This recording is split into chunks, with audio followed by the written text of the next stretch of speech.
दोस्तों नमस्कार। 2024 विपक्ष के लिए आसान नहीं है। 2024 को लेकर अलग अलग तरीके से समूचा विपक्ष अपनी अपनी चालों को चलने के लिए बेचैन है और इन्हीं चालों के बीच एक चाल नीतीश कुमार ने बिहार में चली। बिहार में चली गई चाल सत्ता परिवर्तन का द्योतक है या फिर 2024 को लेकर अपनी बिसात बिछाने का एक प्रयोग है। लेकिन नीतीश कुमार बिहार में बीजेपी की गठरी खोलकर एक नई गठरी लाद कर जब दिल्ली पहुंच चुके हैं तो फिर दिल्ली में वह जिस समीकरण को देखना चाहते हैं वो शायद अगले 72 घंटों तक बड़े महत्वपूर्ण है। इस मायने में महत्वपूर्ण है क्योंकि 72 घंटे के बाद तो कांग्रेस पार्टी भी भारत जोड़ो यात्रा पर निकल जाएगी। राहुल गांधी भी पहली बार इस देश को देखेंगे, समझेंगे और दूसरी तरफ दिल्ली के बाद पंजाब होते हुए गुजरात में दस्तक देने को तैयार केजरीवाल के जहन में एक ही सवाल है, अगर खुद को नरेंद्र मोदी के समानांतर खड़ा कर दिया तो फिर गुजरात जीतना आसान हो जाएगा क्योंकि गुजरात में मुख्यमंत्री तो कपड़े की तरह बदल दिए गए। इस दौर में वहां के किसी मंत्री को कोई नहीं जानता है। जान और पहचान एक ही शब्द को लेकर है और वो है मोदी। तो क्यों नहीं मोदी को लेकर चाल चली जाए और खुद को मोदी के समानांतर खड़ा कर दिया जाए। लेकिन इन सब के बावजूद भी नीतीश कुमार विपक्ष की टोह लेने के लिए दिल्ली पहुंचे हैं और अगले 72 घंटों तक वो तमाम नेताओं से मिलेंगे, ये जानते समझते हुए कि दरअसल कांग्रेस पार्टी 2024 में राहुल गांधी को ही अगुवाई करते हुए देखना चाहती है। ये जानते समझते हुए कि आम आदमी पार्टी के भीतर की समूची रणनीति केजरीवाल के चेहरे को नरेंद्र मोदी के समानांतर खड़े होते हुए देखना चाहती है। यह जानते समझते हुए कि पश्चिम बंगाल में वामपंथी और ममता एक साथ खड़े हो नहीं सकते हैं और केरल में कांग्रेस और वामपंथी एक साथ आ नहीं सकते हैं। लेकिन बावजूद इसके नीतीश कुमार के पास कौन सा फार्मूला है? नीतीश कुमार अलग अलग नेताओं से मिलकर कर क्या लेंगे और उनकी अपनी पकड़ और पहचान जब बिहार की चंद सीटों पर ही सिमटी हुई है तो ऐसे में दिल्ली आकर वो करेंगे क्या? ये 72 घंटे नीतीश कुमार के राजनीतिक दौड़ को तय करने वाले हैं। नीतीश कुमार के जहन में बहुत सारे सवाल भी हैं और शायद विपक्ष के भीतर भी बहुत सारे सवाल हैं। 2014 का चुनाव हो या 2019 का चुनाव हो, विपक्ष पहली बार बीजेपी का वोट नहीं देख रहा है, वो बीजेपी के खिलाफ पड़े वोटों को देख रहा है, उन वोटों के बंटने की परिस्थिति को नाप रहा है और नीतीश कुमार इसे ही सहेजना चाहते हैं। लेकिन फिर यहां पर एक दूसरा सवाल है। तमाम नेताओं ने राज्यों के मुखिया के तौर पर सत्ता भोगी है, भोग रहे हैं। ना तो बिहार की कोई सामाजिक आर्थिक स्थिति अच्छी है, ना ही पश्चिम बंगाल की है, ना ही तेलंगाना की है, ना ही उड़ीसा की है और ना ही अलग अलग छत्रपों को लेकर शिवसेना का जिक्र कर लीजिए या फिर शरद पवार का जिक्र कर लीजिए। अच्छी स्थिति इन्होंने भी मुख्यमंत्री रहते हुए बनाई नहीं है। तो कोई चेहरा सामने लेकर आया ही क्यों जाया जाए? क्यों नहीं विपक्ष को एकजुट किया जाए और उस एकजुट की जिम्मेदारी नीतीश कुमार अपने कांधे पर उठा ले? आपको लगेगा यह प्रयोग कहीं किंग मेकर का तो नहीं है, यानी नीतीश कुमार 2024 को लेकर विपक्ष को इस तरीके से मथना चाहते हैं कि अपने अपने राज्यों में हर छत्रप सिर्फ अपनी सीटों पर केंद्रित हो और बीजेपी को चुनौती दे। जहां जहां त्रिकोणीय स्थिति आती है, यानी बीजेपी के अलावे कांग्रेस की भी मौजूदगी जिन राज्यों में है और वहां पर छत्रप भी हैं, मसलन जिक्र उत्तर प्रदेश का हो सकता है, मसलन जिक्र इसके अलावे कर्नाटक का हो सकता है, कई राज्यों का हो सकता है। लेकिन सवाल है कि अगर विपक्ष की एका अपने अपने सीटों को लेकर, अपने राज्यों में सबसे प्रभावी सीटों को लेकर वह केंद्रित हो जाए और एक समझौता 2024 से पहले सीटों के ना बंटने या वोटों के ना बंटने को लेकर सीटों की एकजुटता अलग अलग खांचों में फिट कर दी जाए जो हर छत्रप संभाले, तो क्या यह विपक्ष की एकाएक नए तरीके से परसेप्शन के तौर पर नहीं उभरेगी? क्योंकि 2014 की जीत 31% वोट बीजेपी को मिले, लेकिन वहां पर सवाल यह भी उठा कि 69% वोट विपक्ष के हिस्से में गए थे। लेकिन यह वोट एक लिहाज से 2019 में घट और बढ़ गए। 37% वोट बीजेपी को मिल गए। फिर वही सवाल, 63% वोट बट गए विपक्ष के खेमे में। क्या उन वोटों को एकजुट किया जा सकता है और नीतीश कुमार अपनी भूमिका 2024 के किंग मेकर को लेकर आ सकते हैं? क्योंकि उनके जहन में कहीं ना कहीं जयप्रकाश नारायण है। इंदिरा गांधी के खिलाफ इस देश में तमाम राजनीतिक दलों के भीतर जब शोर था और यहां तक कि कांग्रेस के भीतर भी कुछ शोर था, कुछ विरोध कर रहे थे उस वक्त इंदिरा गांधी का, जिसमें नेता निकल कर भी आए, जगजीवन राम ऐसे वक्त में जनता पार्टी के साथ जुड़े जिसके बाद यह तय हो गया कि इंदिरा गांधी का हारना लगभग तय है। उस प्रक्रिया में भी कोई चेहरा नहीं था कि प्रधानमंत्री का चेहरा कौन बनेगा। मोरारजी देसाई पर बाद में सहमति बनी और वो प्रधानमंत्री बन गए। क्यों नहीं 2024 में यह प्रयोग विपक्ष करना चाहता है और उसको साधने और बांधने का सिलसिला नीतीश कुमार अपने कांधे पर लेकर अलग अलग राज्यों के जरिए कुछ चीजों को समझाना चाहते हैं, या नीतीश कुमार अपने नाम पर मुहर लगवाने के लिए अलग अलग छत्रपों से चाहते हैं कि उनकी सहमति मिल जाए। लेकिन दो सवाल बहुत साफ है जब वो दिल्ली में है।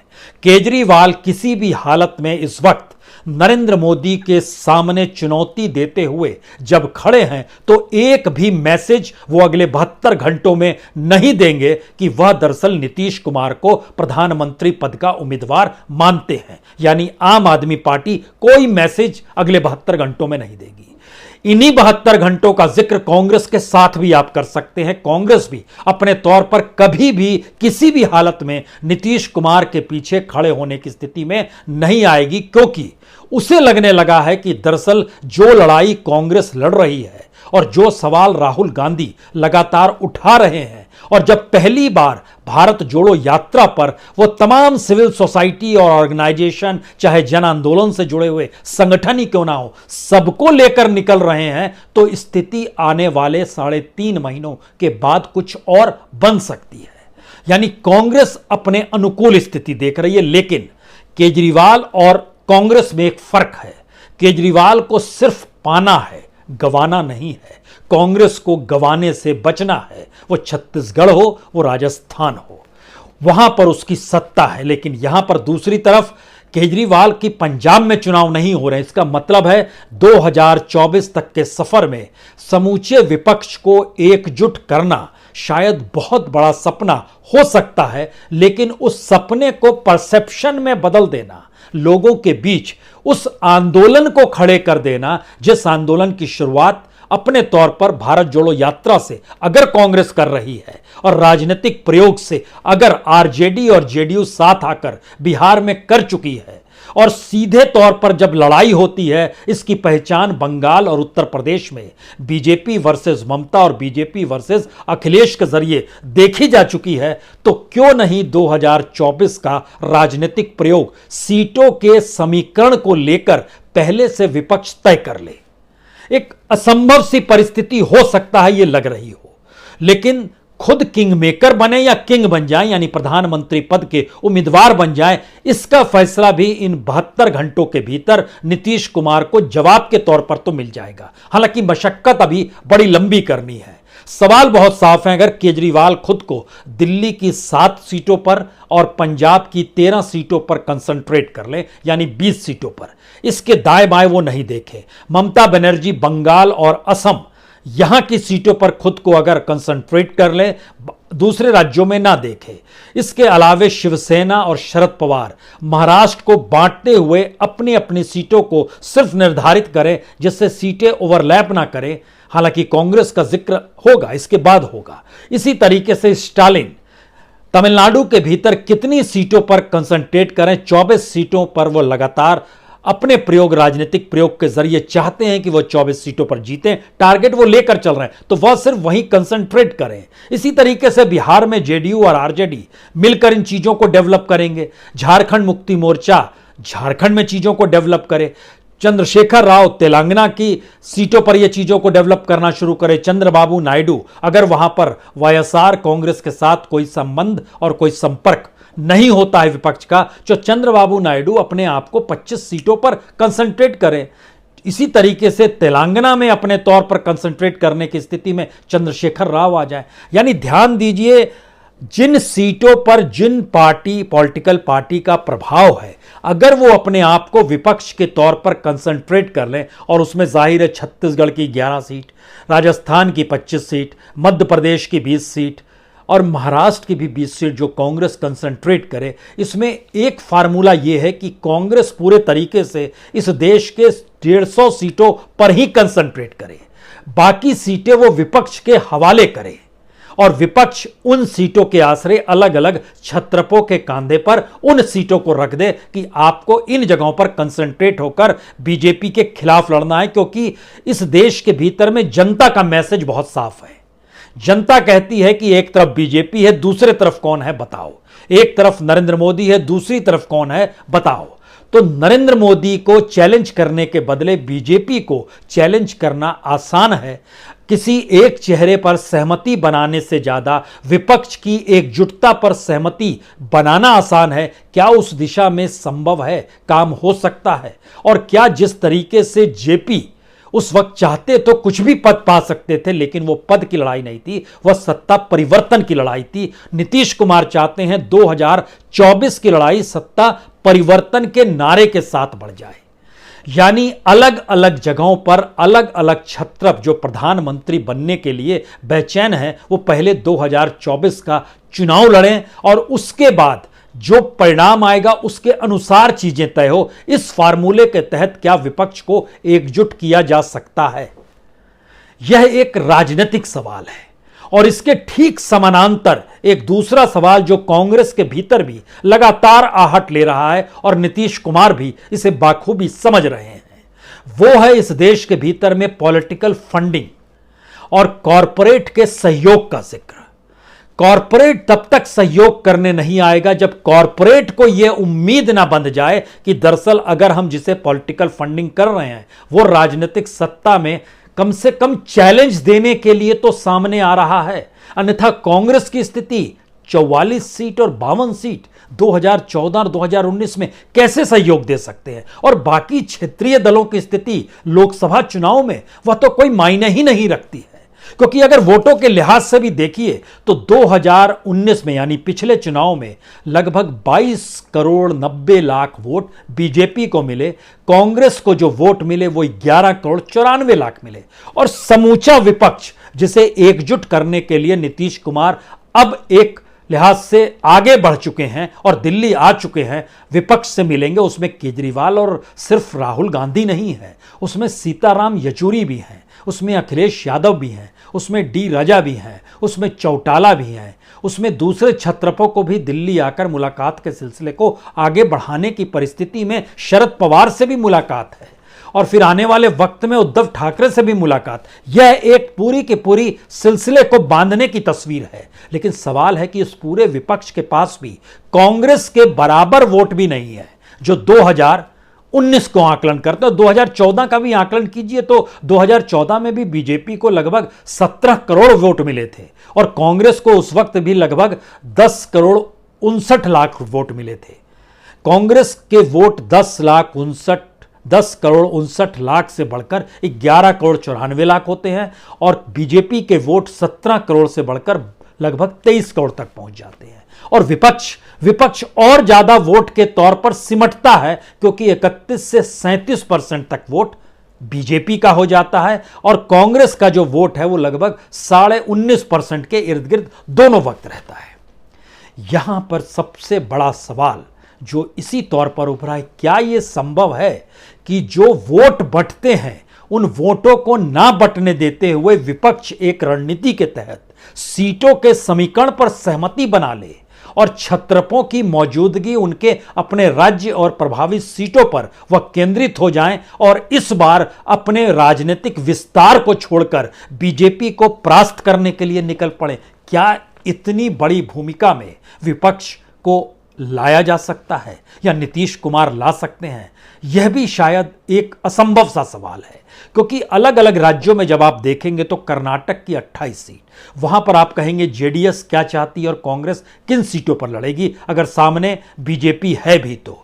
कुछ राज्य जरूर है जिसका हम जिक्र कर रहे थे, छत्तीसगढ़ है, राजस्थान है, मध्य प्रदेश है, उत्तराखंड है, हिमाचल है, लेकिन फिर हरियाणा का सवाल आते आते चीजें बंटने लगेंगी। वहां पर क्षेत्रीय दलों की मौजूदगी भी है, यानी मुकाबला आमने सामने का होगा तो बीजेपी के लिए मुश्किल है, मुकाबला त्रिकोणीय और चौकोणीय में जाएगा तो बीजेपी के लिए आसान है। विपक्ष का जिक्र कैसे होगा? विपक्ष का जिक्र होगा जब चुनौती देने की स्थिति में समूचा विपक्ष एकजुट खड़ा होते हुए नजर आ जाए और सीटों के समीकरण पर खुद को केंद्रित कर ले, यानी अपने दायरे को वो समझे। ये संभव है क्या? क्या केजरीवाल की इस पर सहमति होगी? कांग्रेस की इस पर सहमति होगी? क्षेत्रीय दलों की इस पर सहमति होगी? बीएसपी क्या करेगी? मायावती क्या करेगी? वो मायावती जो कि 2019 के चुनाव में तीसरे नंबर की पॉलिटिकल पार्टी थी, जिनको वोट मिले इस देश के भीतर में, और दलित समाज के जरिए जो वोट बीएसपी को मिले उतनी बड़ी तादाद में किसी दूसरे को वोट नहीं मिले। यानी क्षेत्रीय दलों में भी और नेशनल पॉलिटिकल पार्टीज के तौर पर भी बीएसपी, जिसके पास अपने सांसद नहीं है, उत्तर प्रदेश में 10 सांसद जीत गए थे लेकिन वह साथ मिलकर लड़ी थी अखिलेश यादव के।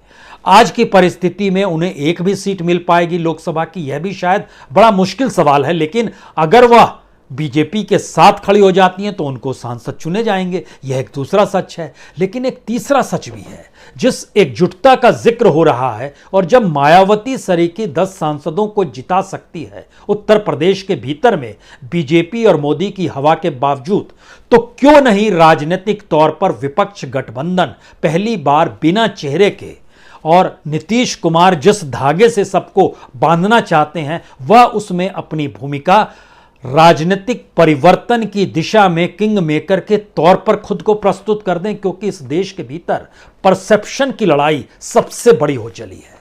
और ध्यान दीजिए तो राहुल गांधी का परसेप्शन इसलिए बड़ा है क्योंकि वह सीधे अटैक उस कॉरपोरेट पर कर रहे हैं जिस कॉरपोरेट पर एक वक्त अटैक केजरीवाल भी किया करते थे। लेकिन आज केजरीवाल अंबानी के टेलीफोन नंबर और खाते नंबर का जिक्र नहीं करते हैं, वो तो नाम भी नहीं लेते हैं।